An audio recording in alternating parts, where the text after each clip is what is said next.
Welcome, everybody. Happy May 16. I have a lot to talk about this week, some perspectives from Mr. Egon von Greyerz. I always appreciate his rather unique perspective. We're going to talk a bit about mean reversion as it relates to what's going on in the stock market. And we're going to talk a little bit more about the root causes of inflation. So a lot to talk about. If you have a question as we go through the material today, please go ahead and type it in the questions box on the right-hand side of your screen. I think we just about have this new platform figured out. So Mark will help me look for questions. And if any of you have any questions as we go through this, we'll do our best to stop and answer those. And if you have a comment, please share those as well. So as I said at the outset, we're going to talk about a mean reversion study. All the economic choices at this point are bad ones. Commodities continue to soar, and that relates to the root cause of inflation. So let me jump right in. Robert Kiyosaki. Many of you probably remember Robert Kiyosaki as the author of the Rich Dad, Poor Dad series. Mr. Kiyosaki has been a past guest on my radio program. Kiyosaki says the biggest crash in history is coming. He recently tweeted, "The best time to prepare for a crash is before the crash. The biggest crash in world history is coming. The good news is the best time to get rich is during a crash. The bad news is the next crash is going to be a long one." So Lance Roberts, who wrote the article, asked if Kiyosaki is just hyping, is he being hyperbolic, or should investors really prepare for the worst? Well, this is where, these are my words, not the article author's word. I want to talk about mean reversion. So if you look at this chart, this is a chart of the S&P 500, and it is telling. If you take a look at, for example, the 1929 crash, you see that about a third of the way across the screen, moving left to right. You see that at that point, the market had extended from the growth trend a long way, and then, as markets always do, it overcorrected and dropped below the long-term growth trend line. The same thing happened in the 74 crash, but really since 1971, when the dollar became a fiat currency, you're now seeing market extremes. When the dollar was tied to gold from, in this instance, from 1900 to 1971, or at least loosely tied to gold, you saw the markets did go up, markets did go down, they did bubble, they did bust, but not to the same extreme that you see presently.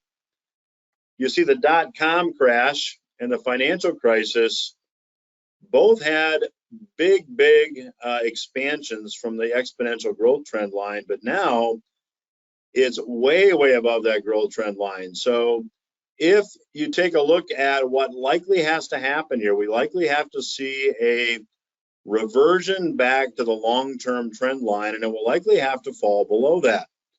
Now, here's what I think is interesting. That long-term trend line is at about just under 2,000. The podcast this week features an interview that I did with best-selling author Harry Dent. Harry thinks that by the time this bear market is over, we're likely going to see the S&P 500 drop to 670 to maybe 1,000, and that would be in line with what's happened in the past. That's a big decline from where we find ourselves presently. Now, Jeremy Grantham, who's also a very well-regarded stock analyst, posted this chart showing that there have been 40 years of price bubbles in various markets. And he said during the inflation rate phase, each period got rationalized as this time is different. Now, there's a book written by Reinhardt and Rogoff by that title, This Time is Different. The book has to do with the study of 800 years of monetary history and how when bubbles were created, when the currency supply was expanded to crazy levels, all the policymakers at the time said this time is different. Grantham is observing the same thing. And if you look at the bubbles, in the 70s, there was a bubble in gold. In the 80s, there was a bubble in the Nikkei.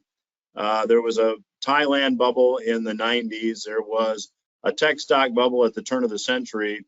There was a housing bubble, followed by a China bubble, followed by a biotech bubble. Now I would argue we have an everything bubble.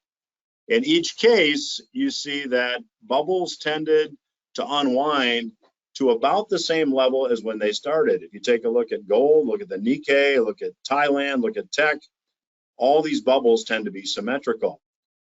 That points to potentially a significant decline in stocks and real estate at this point. Now, every bubble has several things in common. Number one, there's tons of speculative interest. Everybody wants in on the mania.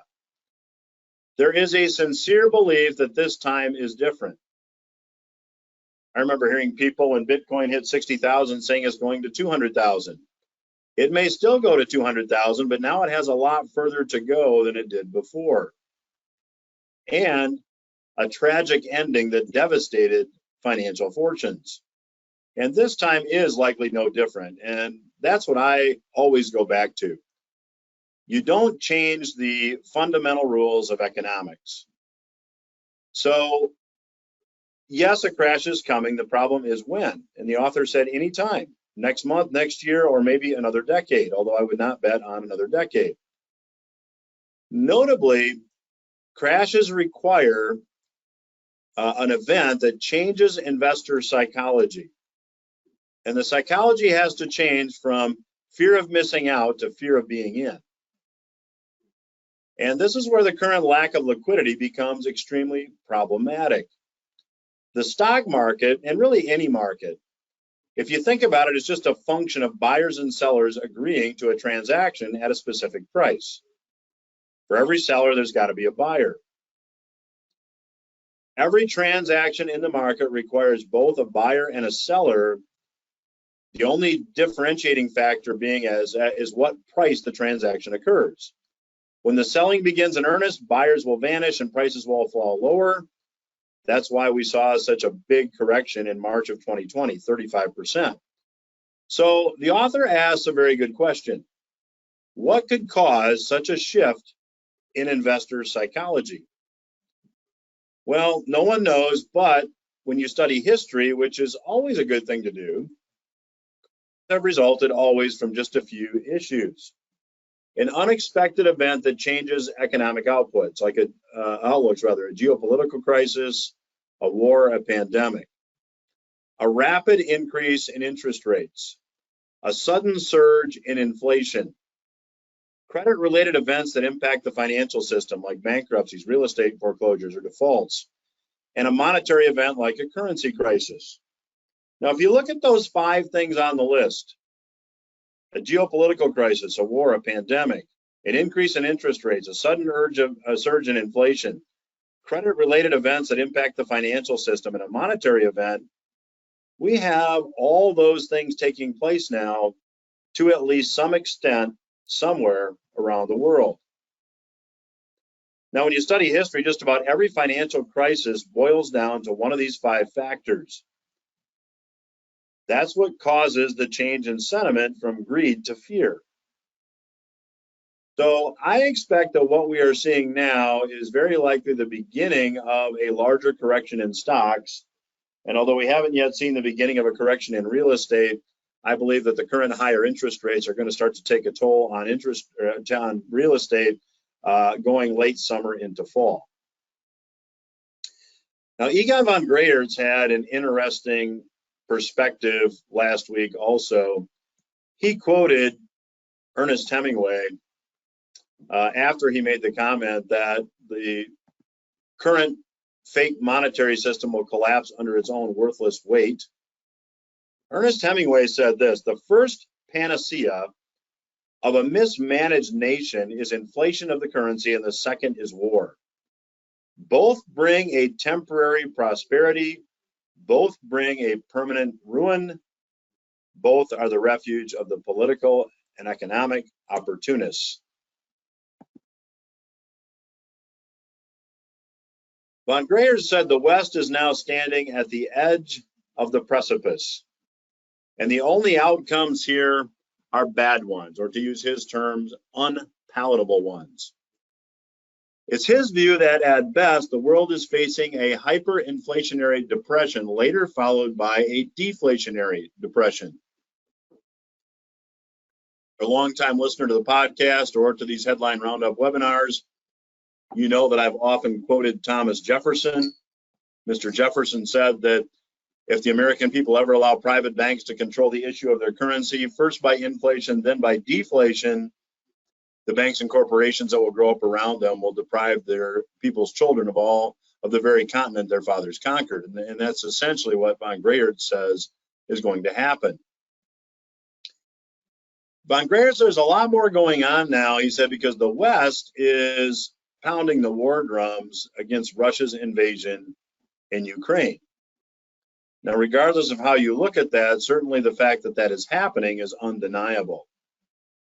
He said the global currency, from his view, is reaching the point of collapse. And as that happens, he said, countries get the leaders they deserve. There is today no leader or statesman in the West who can stand up to Putin in order to negotiate peace. He mentions Biden likely can't do it.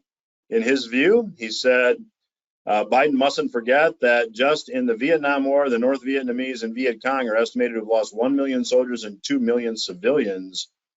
Unprovoked wars, of course, are always senseless, regardless of who starts them. The U.S. and the West, according to von Greyert, has no desire to achieve peace. He said Boris Johnson is really welcoming this as a diversion from his Partygate political pressures. Macron, the French leader, has one foot in each camp, chumming with Putin and at the same time condemning him.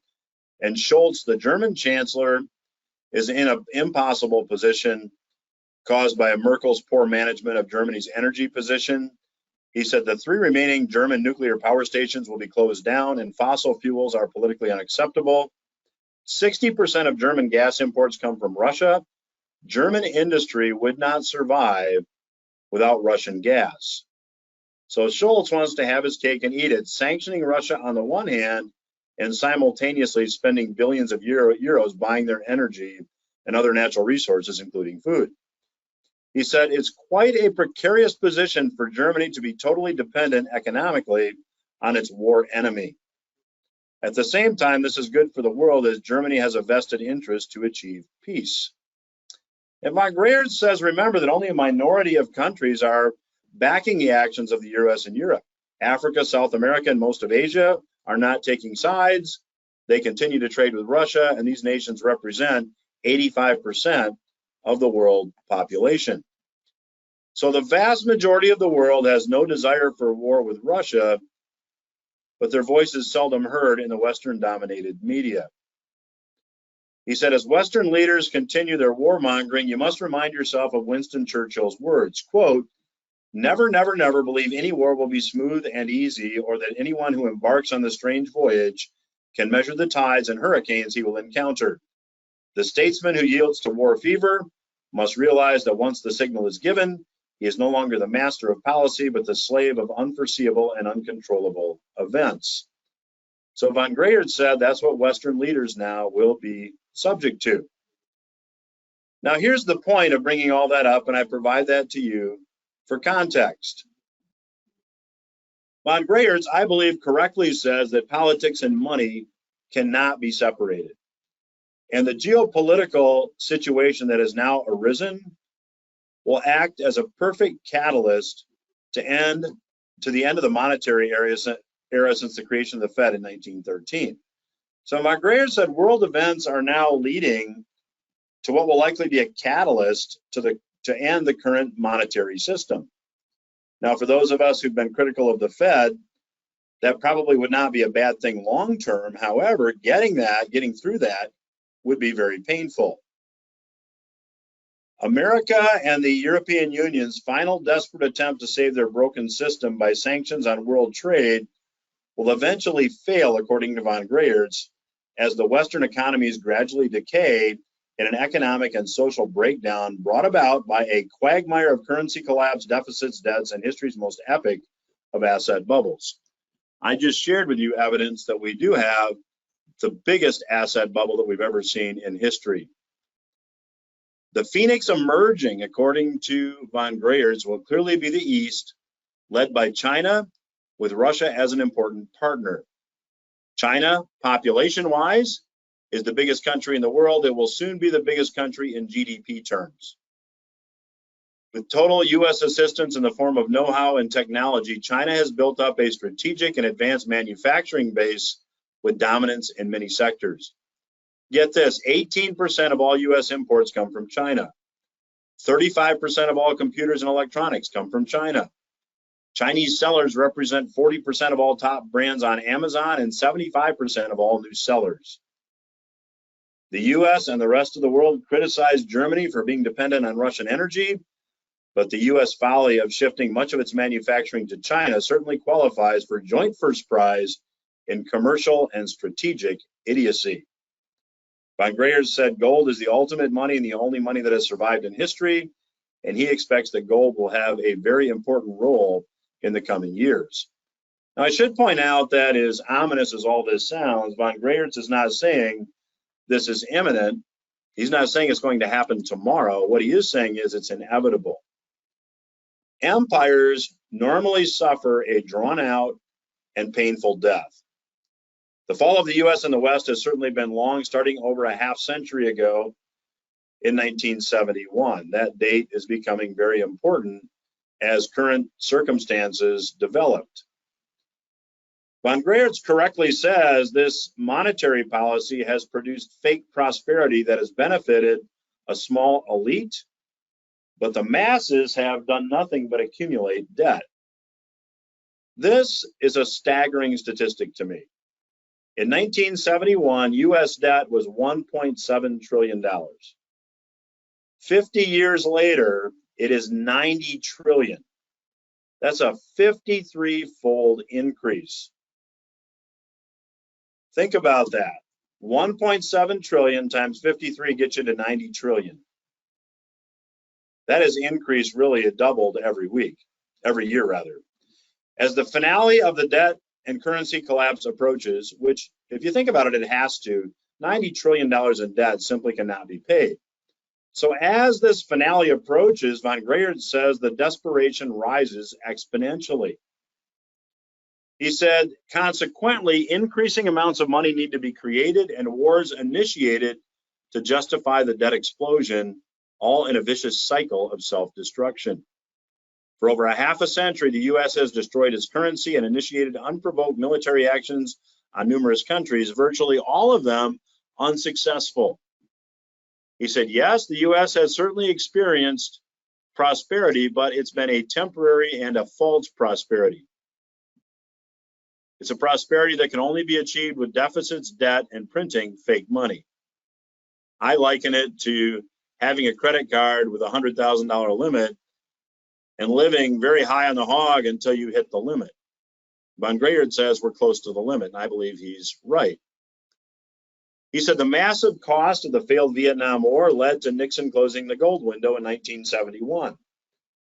During the 60s, the politicians funding Medicare, Medicaid, and the Vietnam War had three choices. They could raise taxes, cut spending, or print currency. That's exactly what they did. There was a run on the bank by foreign investors that could exchange their dollars for gold, and Nixon said, I've got to temporarily suspend that.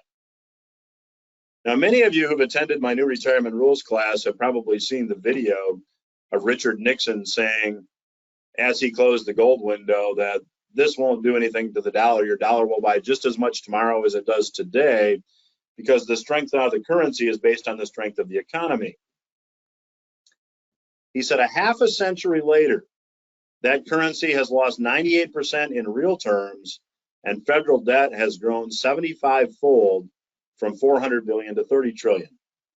It took 22 years from 71 to 93 for the debt to expand by 15 trillion. In the last 2 years, the debt is up by the same 15 trillion. Think about that. From 71 to 93, debt expanded by 15 trillion. In the last 2 years, debt is up another 15 trillion. It's amazing, going back to the Hemingway quote, how quickly political and economic opportunists can destroy both the economy and the currency. Von Greyerz concludes by saying, so there we have it. The US dollar is a totally failed currency, reflecting the bankrupt state of the US economy. As I have pointed out numerous times, the US has increased the federal debt every year since 1930, with the exception of 4 single years.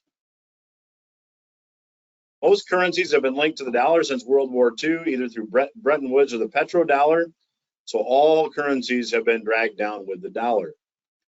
Von Greyerz said he started his working life in 1969.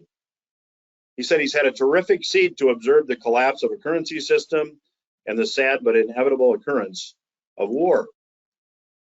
He said, intellectually, it's a fascinating experience to watch incompetent and desperate leaders actually who have totally failed to manage both their economy and currency. But even without a world war, the effects of the collapse of the West will have devastating impacts on humanity for a very long time. Now, he is pointing again to gold, and gold has certainly pulled back of late. He said since the 1999 low of $250, gold is up 8-fold in dollar terms. But more importantly, the Dow Jones has lost 60% against gold during the same period. In this century, gold has been one of the best performing asset class, and still nobody owns it, with less than 0.5% of financial assets being invested in gold. It's fascinating that in spite of stellar performance, gold has been totally ignored by the investment world, but Von Greyerz says now all that's about to change. I've talked about this statistic before. There's $300 trillion of global debt. Derivatives now, Von Greyerz said, total $2 quadrillion. You can't even get your head around that number. And he said over the coming years, all this debt and all these derivatives will collapse under their own worthless weight. Future observers and historians will write a lot of books on a system of smoke and mirrors with fake money, fake paper, and grossly overvalued assets, all creating the most colossal asset bubble in history. He said China and Russia will be the kernel of the future world economy, with the combination of the globally dominant manufacturing base of China and the world's greatest natural resource reserves of Russia. Those amount to $75 trillion. They will have to lead moving ahead. China and Russia also happen to be the world's largest producers of gold and probably have gold reserves far in excess of the reported figures, which could be more than 20,000 tons. The U.S. has allegedly 8,000 tons, but as I've mentioned, the last time U.S. gold reserves were audited was 1953. 99.5% investors have not bought gold. Many of you on this call have.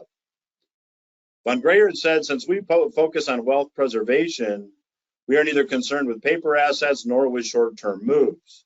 I think that's important perspective to keep in mind. But since 99% of financial investments are in paper assets with a short horizon, these investors should really be concerned with protecting their fake paper wealth. As I have tweeted recently, stocks are about to start a devastating fall and are not the right place to be. I believe that we're probably seeing that. When I wrote the May special report and I wrote the May newsletter a month ago, I suggested that we were likely going to see more downside, and that is exactly what has happened. Von Greyerz said a lot of investors are expecting the Fed is going to pull another rabbit out of their hat. We'll have to wait and see if they can. I happen to have my doubts. Von Greyerz said these investors are soon going to be very sorry, as the biggest wealth transfer in history is now starting. And I pay attention to the Dow Gold Ratio. Von Greyerz references it here as well. You certainly, if you're not doing it, look at my Portfolio Watch newsletter every week. I report on the Dow to Gold Ratio. I expect that will get back to 1. It's currently between 17 and 18. Von Greyerz says it'll probably get back to less than a half. And the chart of the Dow to Gold Ratio, and if you go all the way back to when the Fed was formed in the middle of the chart, you see the 1929 high with the Dow priced in gold.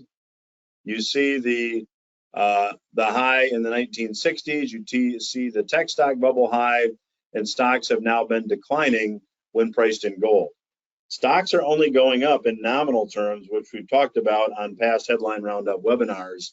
And if you look at that trend line, Von Greyert says that we're likely going to see that ratio at 0.5, which would be gold at 10,000, the Dow at 5,000, or some number like that. I would still expect, 1 or 2 at most. Finally, I want to talk a bit about commodities and inflation. We are seeing rapidly increasing wheat and corn prices. This is from Zero Hedge. Wheat farmland under threat worldwide as the USDA reveals dismal grain outlook. Top wheat producing regions around the world are experiencing adverse weather conditions.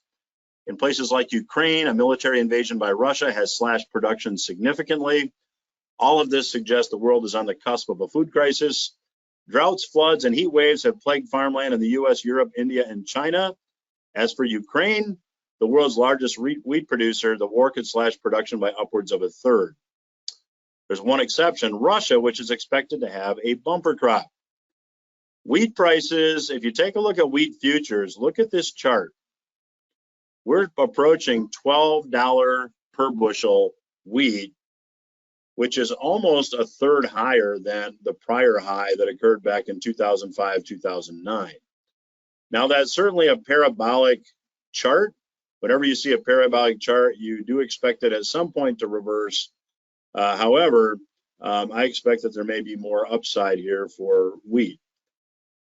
Diesel, according to John Katzimatidis, who is a oil billionaire, says that diesel fuel is going to be rationed on the East Coast this summer.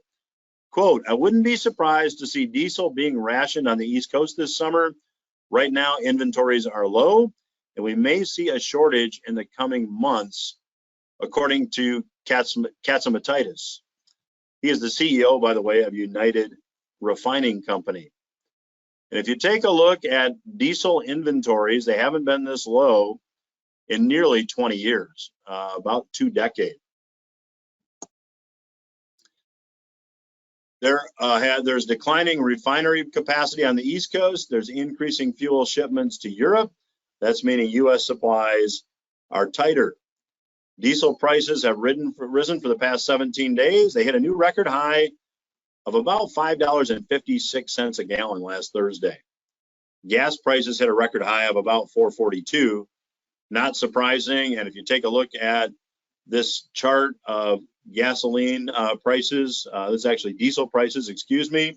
It looks a lot like that wheat price chart. Inflation on a wholesale level was up 11% in April. That keeps it at a 40-year high. Wholesale prices accelerated more than expected as inflation continued to hover near a 40-year high. The Labor Department said that its producer price index, which measures inflation at the wholesale level before it reaches consumers, climbed 11% in April from the prior year. That's a slight moderation from 11.2% in March, but higher than what economists had, as a group, projected.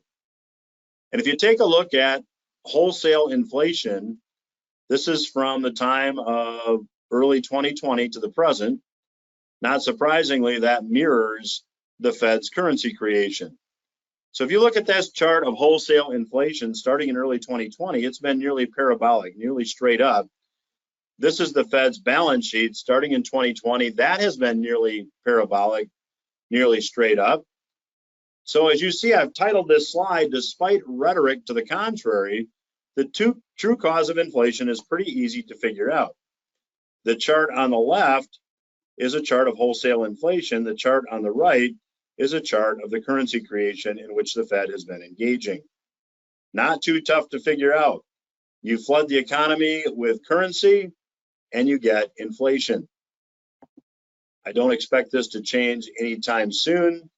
We may see it moderate, but I do not expect to see inflation fall significantly at any point here in the near future.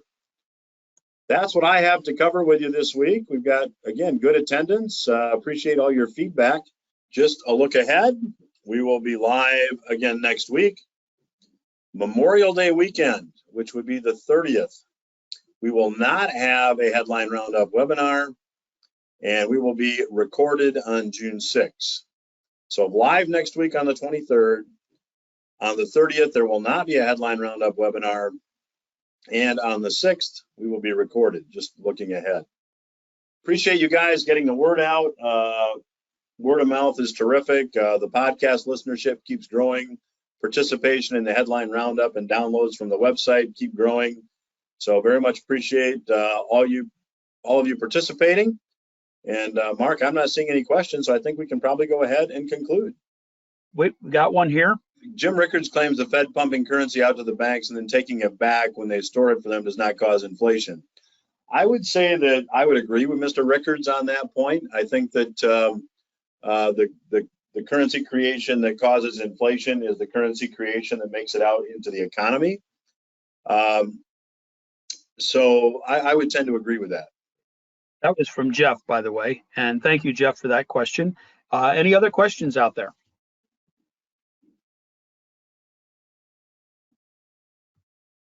All right, Mark. Well, we can go ahead and conclude, and we'll talk to everybody next week then. Thanks for participating.